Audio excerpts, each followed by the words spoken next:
मैत्रिणींनो, चॅनलवर नवीन असाल ना तर प्लीज चॅनलला सबस्क्राईब करा बरं का. चला तर मग आजच्या आपल्या या भागाला सुरुवात करूया. सगळ्यात आधी आपण बघतो की अनु आता किचनमध्ये आलेली असते. काल रात्री तिला रात्रभर उभं ठेवलेलं असतं ना त्या अविनाशने, त्यामुळे ती किचनमध्ये येते आणि आपल्या घरकामाला लागते. पण आज ती रेडिओ लावत नाही. म्हणजे सुरुवातीला ती लावत नाही. ती विचार करते की जाऊ दे, पटकन ती काय ती कामं आहेत ती आवरून घेऊया. तर इकडे मात्र जी अनुची सासू असते तिला नुकताच एक मेसेज आलेला असतो आणि त्याच वेळेला ती अनुवर चिडचिड करत असते. आज तरी चहा बरा भेटणार आहे की नाही. अनु इतकी छान सुगरण असते ना, तरीसुद्धा तिच्या जेवणाला नाश्त्याला सगळ्याला ही लोक नावं ठेवत असतात. जाणून बुजून हे करत असतात. तर त्याच वेळेला तिला मेसेज आलेला असतो सासूबाईंना. काय तर त्यांना पेन्शन आलेली आहे अकाउंटला.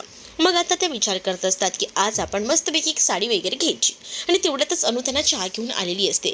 खरं तर अनुचं लक्ष त्यांच्या मोबाईलमध्येही नसतं, पण त्यांना असं वाटतं की अनुचं लक्ष त्यांच्या मोबाईलमध्ये आहे.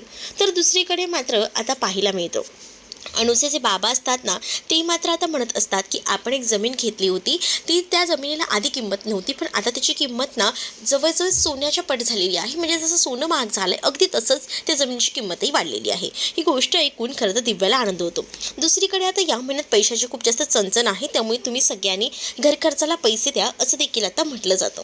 मग जेव्हा घर खर्चाला पैसे द्यायला सांगितले जातात तेव्हा मात्र आता खूप मोठा धक्का जो काही आहे तो तर आता बसलेलाच असतो. सीमा तर सरळ म्हणते की काय आम्हाला पैसे द्यायचे आहेत? नाही नाही, या गोष्टी आम्हाला काही पटण्यासारख्या नाही आहेत. म्हणजे आम्हाला नाही जमणारे पैसे वगैरे द्यायला, कारण भाऊजी सगळ्या जबाबदाऱ्या तुम्हीच घेता ना. पण तरीसुद्धा ना दादा या सगळ्यासाठी तयार होत असतो. दादा म्हणत असतो की थोडेफार पैसे मी देईन, तू काळजी करू नकोस. कारण अविनाशला ना आता काही पैसे द्यायला जमत नसतात या महिन्यात तरी. तो म्हणत असतो की आपण बाबांच्या वेळीचं वाचन करून घेऊया, पण सध्या पटवर्धन वकील नाही आहेत म्हणून थोडं एक आठवडा थांबूया. या महिन्यात फक्त हा प्रॉब्लेम होणार आहे, मग पुढच्या महिन्यापासून सगळे प्रॉब्लेम सॉल्व्ह होतील असं देखील आता सांगितलेलं असतं. मग दुसरीकडे मात्र आता या पैशांसाठी दादा तयार होत असतो, पण दुसरीकडे सीमा खूप जास्त भडकलेली असते, म्हणजे दादाची बायको. ती आता म्हणत असते की काय तुम्ही पैसे कुठून देणार आहात? इथेच एकतर आपला खर्च कसा तरी भागतोय. मी आपल्या खर्चाला पैसे पुरत नाही आहेत, त्यासाठी मी माहेरून काही पैसे मागवते आणि त्यामध्ये आपलं होते. मग तुम्ही कोणत्या पैशांबद्दल ह्यांना द्यायचं म्हणताय? तुम्हाला तरी तुमचं कळतंय का? काही उगाच सांगून ठेवू नका तुम्ही ह्या लोकांना. आमच्याकडनं पैशांबद्दल कोणतीही अपेक्षा ठेवू नका असं ठामपणे आता तिनं सांगून टाकलेलं असतं. दुसरीकडे मात्र आता शुभदा सांग ना, तुला काय हवं असेल तर. म्हणजे आपल्या जमिनीचा इतका भाव वाढला आहे तर तुला तर काहीतरी द्यायलाच हवं ना. हे सगळं बघ तुझ्यामुळे होते. तर शुभदाला आता खरं तर मंदार म्हणत असतो की आई मला असं वाटतं ना तू आणि बाबा छान वर टूरला जावं, पण दिव्या त्यामध्ये मोडता घालते. दिव्या म्हणत असते या वयात आईना कशाला उगाच पाठवायचं आहे वर्ल्ड टूरला वगैरे. पण आता आईचं म्हणणं असतं की वर्ल्ड टूरला मलाही जायला जमणार नाही, पण निदान यातले काही पैसे ना अनुला द्यायला हवेत, कारण अनुची सुद्धा परिस्थिती खूप काही चांगली नाही आहे. पण या सगळ्याला दिव्या विरोध करते. दिव्या म्हणत असते की तिने तिच्या मर्जीने तो भिकारडा नवरा केलाय, मग कशाला द्यायचे तिला पैसे वगैरे. मला माहिती आहे ना तिला ना काही पैसे वगैरे द्यायची गरज नाही.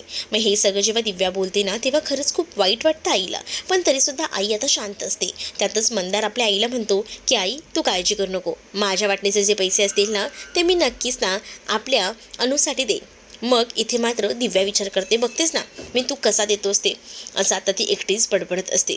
दुसरीकडे मात्र आता अनु विचार करत असते की काय चाललंय घरात खूपच जास्त कडकी आलेली असते. घरात खरं तर ना हे सगळं काही होत असतं ते अविनाशमुळे, पण अविनाश या सगळ्याचे आरोप बिचाऱ्या या अनुवर करत असतो.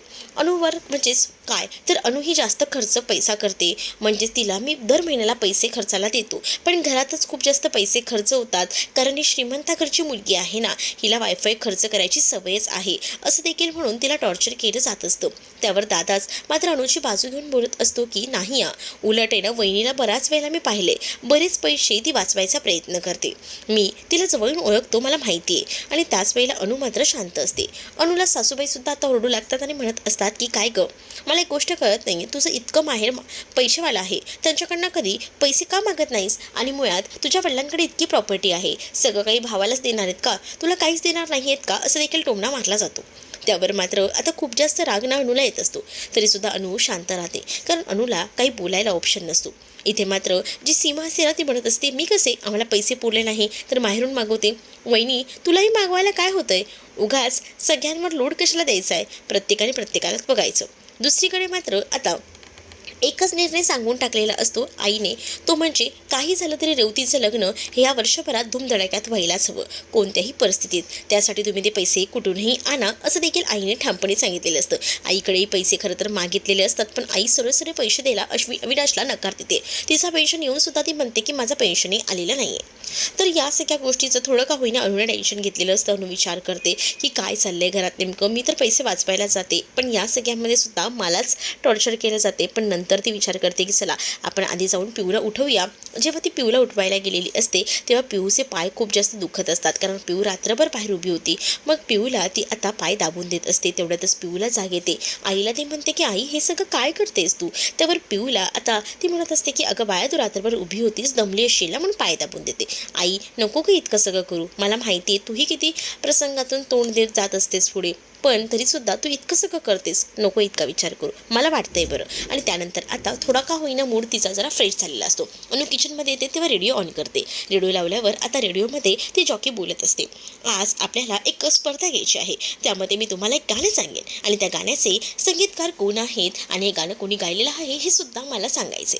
आता गाण्याच्या बोल दाखवले जातात आणि जेव्हा गाण्याचे बोल ती ऐकते तेव्हा मात्र तिच्या लक्षात येतं की हे संगीत कोणी गायलेलं आहे ते, आणि त्यामुळेच हे संगीत कोणी लिहिलेलं आहे हे सुद्धा तिला लक्षात येतं. आणि त्यामुळे ना ती कशाचाही विलंब न करता लगेचच बाहेर जाते आणि लगेच ती आता घरातल्या फोनवरनं कॉन्टॅक्ट करायचा प्रयत्न करते.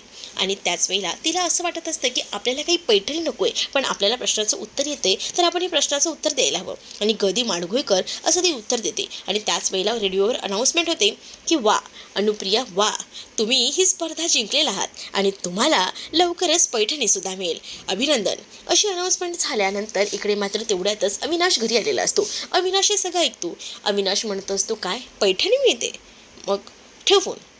आता अविनाश तिला फोन ठेवायला सांगतो. अविनाश आता म्हणतो की हे सगळं काय, म्हणजे तुला पैठणी मिळते मग तुझं तोंड का पडलेलं आहे, हे सगळं तू हसूनही सांगू शकतेस ना, अगं तुला पैठणी भेटते. आणि त्याच वेळेला आता अविनाश अख्ख्या घराला जमा करतो, आई सीमा या सगळ्यांनाच मुद्दामून हे सगळं तो करत असतो. त्याच वेळेला आता काय गं, तुला साड्या काही कमी देतो का मी, म्हणून हे असे फुकटे कामं करत असतेस. नाही हो, मला त्या प्रश्नाचं उत्तर येत होतं म्हणून मी प्रश्नाचं उत्तर दिलं, त्यामध्ये मी पैठणी जिंकले, त्यात माझी काही चूक नाही हो. मग या सगळ्यामध्ये चूक असेल ना तर हिच्या त्या रेडिओची सकाळ संध्याकाळनुसार तर रेडिओ चालू असतो, हिचं कामाकडे लक्ष नसतं. असं पात्र आता आई बोलू लागते.